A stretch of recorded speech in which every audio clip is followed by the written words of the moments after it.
Hello lovelies, and welcome back to my channel for a really exciting parcel opening of a belated birthday present for me of my wonderful friend Rumour over at the YouTube channel Rumour Haven. I love Rumour. We have been connecting more and more behind the scenes, chatting about deck. Rumour is also the reason in a phone conversation why I bought myself the Phantom Wise Tarot. But this is another deck that we spoke about that I had no inkling that she was going to get me for my birthday. She brought it back on her most recent trip to visit family stateside. It came back with her in her suitcase. She's packaged it up and posted it to me. I know what deck it is because she told me it was on its way. I am so blown away and so excited to open it, so I just thought that I would share the opening and very first impressions of a deck that I've wanted for absolutely ages from the first moment that I saw it. I also have a very particular purpose for this year that I wanted this deck for, but I just didn't think I'd ever own it. So this is super exciting. So you can see I've not even opened the box yet. I'm having to be really careful because the box has got Rumour's address on one side and my address on the other, so I don't want to dox anybody. Oh my gosh, you should see what I can see. Look at this. It's the Somnia Tarot. Look at this. What are all of these? Look at this. And there's something. Oh my gosh, this is so exciting. Oh, I could cry. This in the bottom of the box. This is so wonderful. There's a spare card here, the moon. I don't quite know why that's out, whether it's a spare or a replacement card, I don't know. This one says, thank you for bringing my project to life. And then here is the deck. Oh my gosh, Rumour, thank you so much. I can't believe that I've got this deck, and the ribbons on this bag are so gorgeous. Oh, so there it is. Look, still in its plastic. Oh, so the box has got this gorgeous textured feel to it, like a soft linen. Is this the card, what the cardstock is going to be? I do hope so. So this box is absolutely gorgeous. So you can see the Somnia Tarot by Nicholas Bruno. So we've got the little white book. You've all seen this deck before, I know. Oh my gosh. It is the same cardstock. Oh, I love that cardstock. It's it's smooth, but it's not. Oh, what sort of cardstock is this? Oh, it's beautiful. Oh my gosh. So these are the backs, and oh, got the full card. I love the play of light and dark in that, how dark everything is apart from that window. So that full card, I do really love that light and dark in that full card. It kind of embodies all the fairy tales of that idea of tying blankets together to escape, like a Rapunzel-esque sort of leap to freedom. I love it. And the Magician, look at that, with all of the symbols there, with the pentacles and the wands and the swords and the cups all there. I love it. Look at that High Priestess. I love the fact that the veil is over her and she's set at the ocean.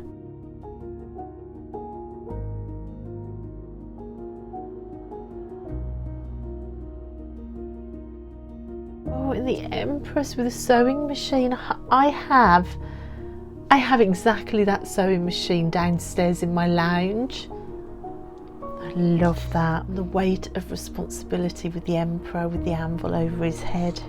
The weight of building an empire and always being the one to have to roll your sleeves up and get it done.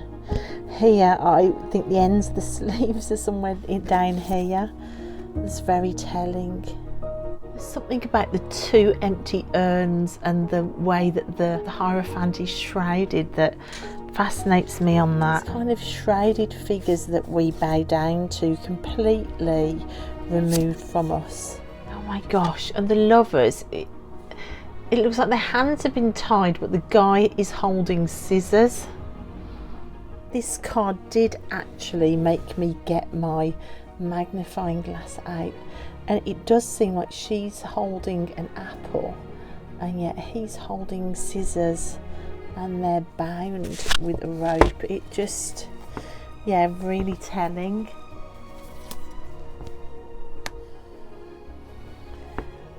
I think at the moment, trying to get into a new space and to chase down some goals, I know this feeling well. This feeling like you're wading through mud to move forward. So this scenery reminds me a little bit of some of the scenery up in Wales. I love that. Love that use of detritus found, like some old rusty barrel that's been cut. It's so arty, this deck. I love the fact that it's set near the ocean as well. Just love this. Oh, and the time and the clock on fire for the Wheel of Fortune. I love that it's a grandfather clock. This almost feels like he's anchoring some sort of ship in a bay somewhere. It feels like an anchor card, and he's about to cut the ropes. This, to me, my immediate reaction to this is being anchored to injustices of the past. I haven't read the White Book yet, so who knows, but that's what it feels like to me.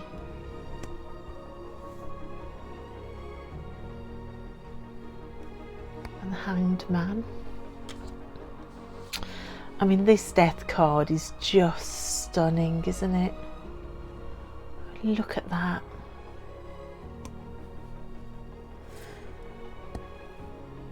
I'll be really interested to explore this card more, because it is my Temperance year, and the Temperance card does come into play quite a bit this year for me.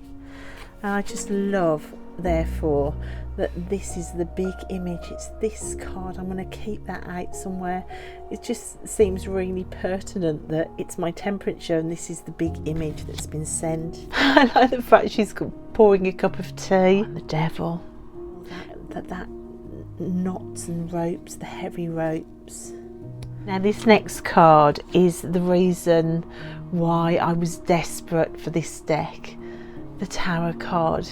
When your biggest tower moment in your life revolves around realising that your home life is just smoke and mirrors and it all comes crashing down, this figure holding this burning home, a burning doll's house on its back, just resonates so much. I find that such a powerful tarot card. In fact, my all-time favourite tarot card. I wanted the deck literally just for this card, and it was one of the decks that I hadn't looked at all of the images because I knew I wanted it so much because of this card.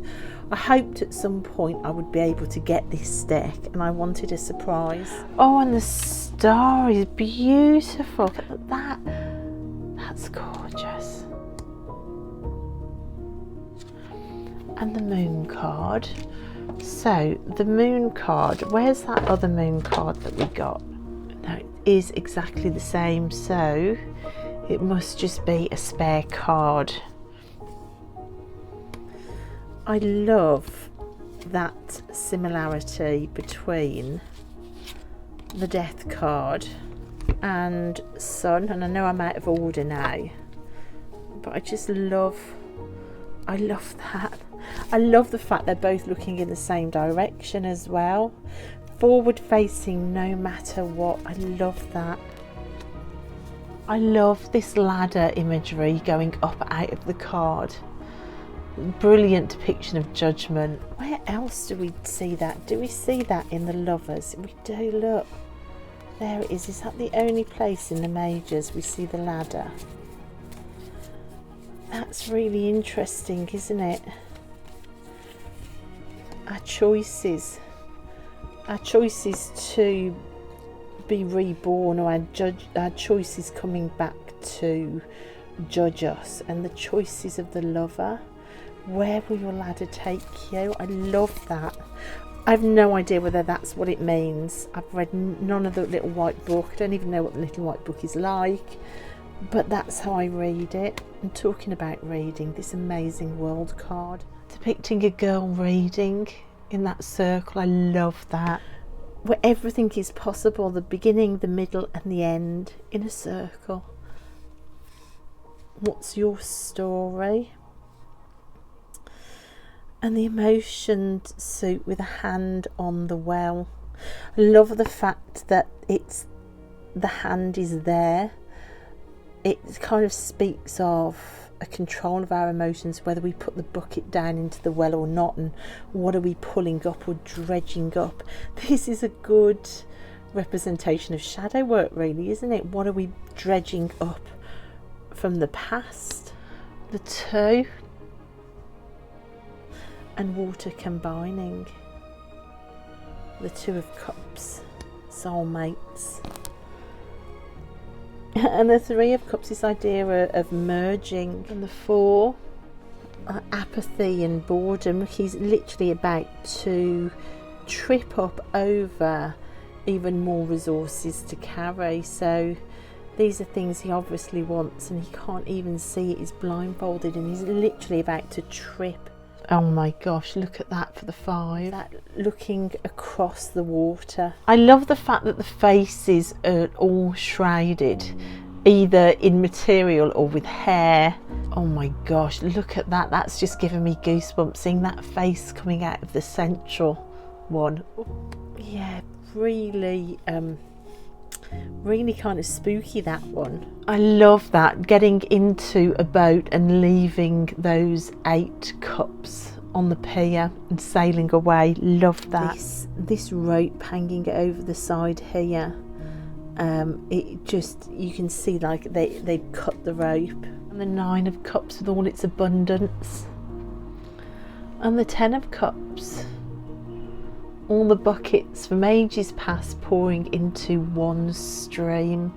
That is how I see the 10 of Cups, and a stream that we all pour into. And the 10 of Cups, you've got the crossed water that you saw all the way back in the 2 of Cups, which I love, that idea of like unifying separate things, bringing things together. The 10 of Cups, that kind of unity of people, the happy families and the generations. I love that the Page of Cups is in a helmet. I love that, with a message in the bottle, perhaps. That's one of my significator cards and I love it.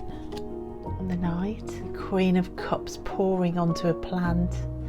Love that as well. She's very absent-mindedly pouring this water, but it's hitting like new life. It's watering a plant. Very much the Queen of Cups energy there. Sort of that nurturing, empathic nature of like knowing what things need, bringing the right emotions to the mix. King of Cups, very dark imagery for the King. So we've got the Wands. Look at that for the Ace. I love this Ace of Wands. You've got the ladder again, which again speaks to me of choices, and a literal person in a deep dark hole coming out to be reborn with their actions. Perhaps this is literally the moment after judgment. You've got the smoke here and the smoke here. I love it. I love the way some of these images play off each other because of the same elements in the photography. So you've got like torches, you've got candles.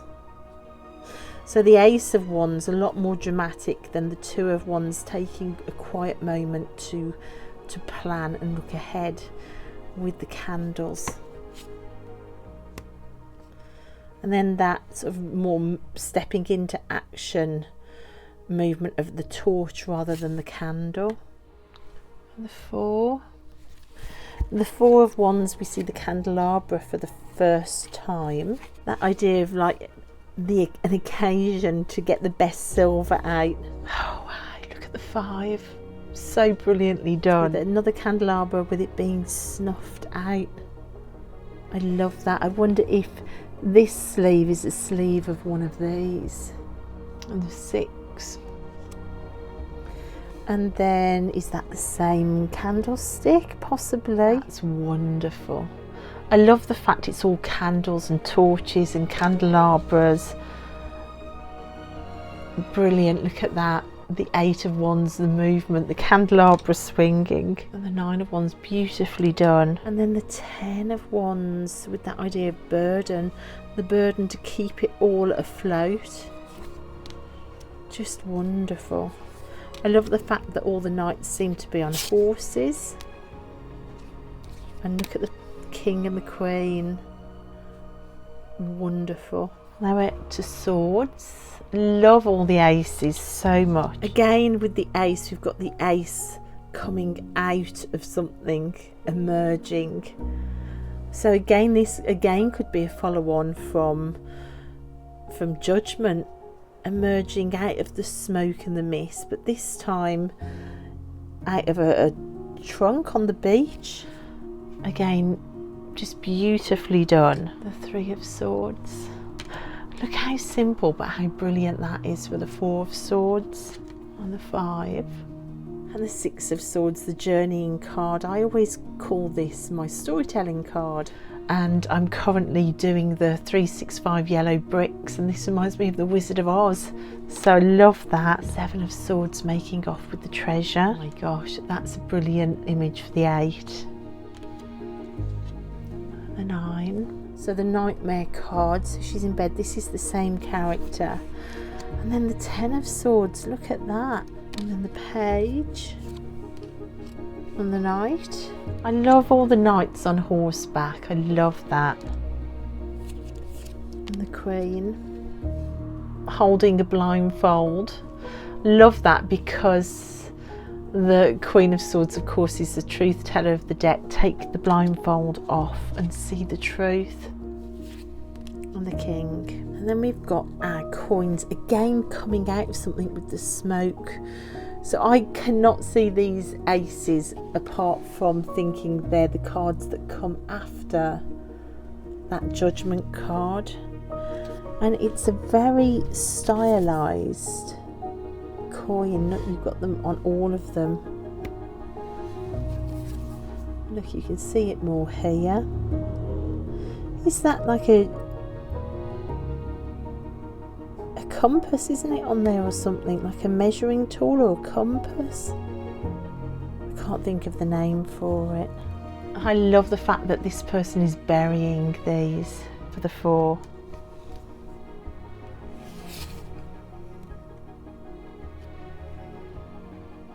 I love the scale of the figure here. Like, it's made to look even bigger because its head is off the edge of the image. And just the positioning of these figures really does make it feel like philanthropy and like that idea of giving to the needy. Very reminiscent of the Rider-Waite there. That idea of craftsmanship. I love the fact that she is holding wildflowers out in nature, rather than in a controlled, contrived garden. I think certain aspects of gardening are about controlling nature, whereas she's just in nature. I love that. So all of your abundance in one place.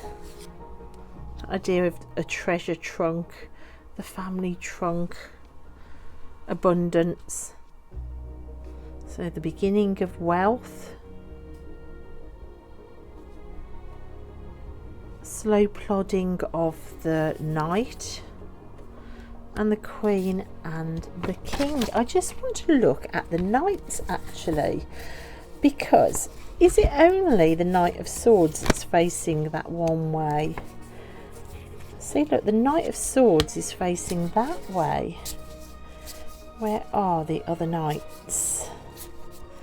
Death is facing that way. Let's just find the horses in here. No, the Knight of Wands is facing that way as well. The Sun is that way. And the Cups is that way. So, let's have a look at these.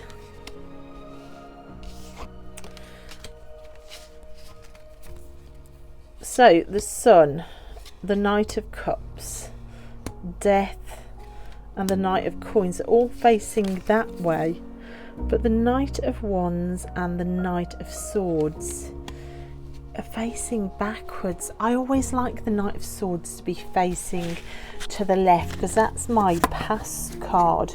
Because the Knight of Swords, I often interpret it as like almost like a sort of narcissistic energy, a very self-centered, selfish energy it can read as for me. I always like to see that facing backwards. It's just how I read it. I know it can have like the hero aspect as well, and courage, but for me it can also be that to the extreme. So I sometimes like to see that facing backwards. But the Knight of Wands facing backwards as well. I think those read as darker for me, more shadowy aspects because they're facing to the left. These cards facing to the right, that all makes sense to me. Like the loyalty and the plodding forward step by step of the Knight of Coins, and then the love and the heart of the Knight of Cups, also the Sun. But it's interesting that Death is that way as well. I read that more as, you know, mini deaths and new beginnings. You have to move forward into something totally new. You're literally propelled into a new space when you have a death, no matter how big or small that death may be.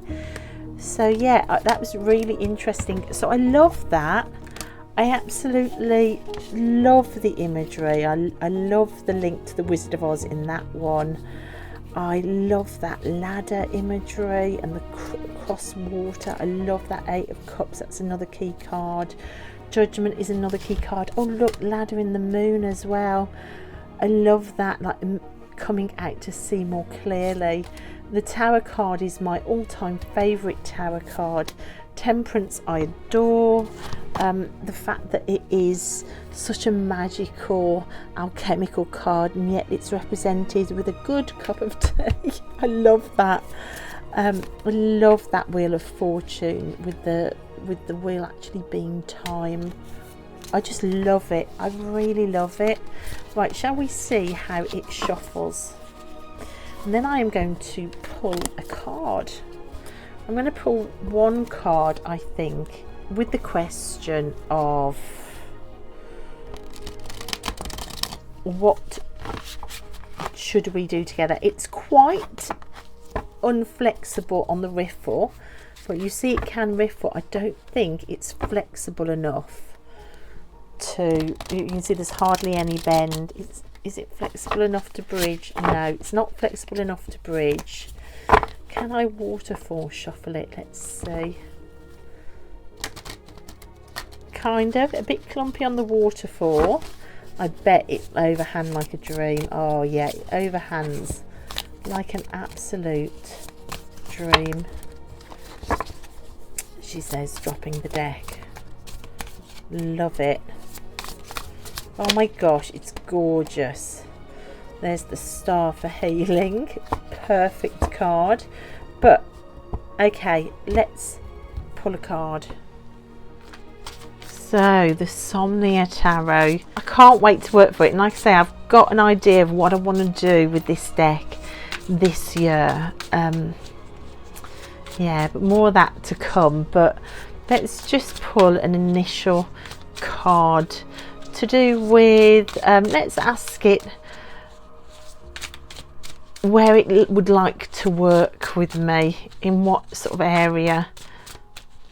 Let's see if it's got the same ideas as me. Let's go with that one. The devil. Okay, yeah, breaking chains of the past, untying the ropes. So the devil, it says for the devil, obsession, hedonism, self-destruction, extremes, addiction, bondage, and negative patterns. Releasing myself from things bound around me in the past.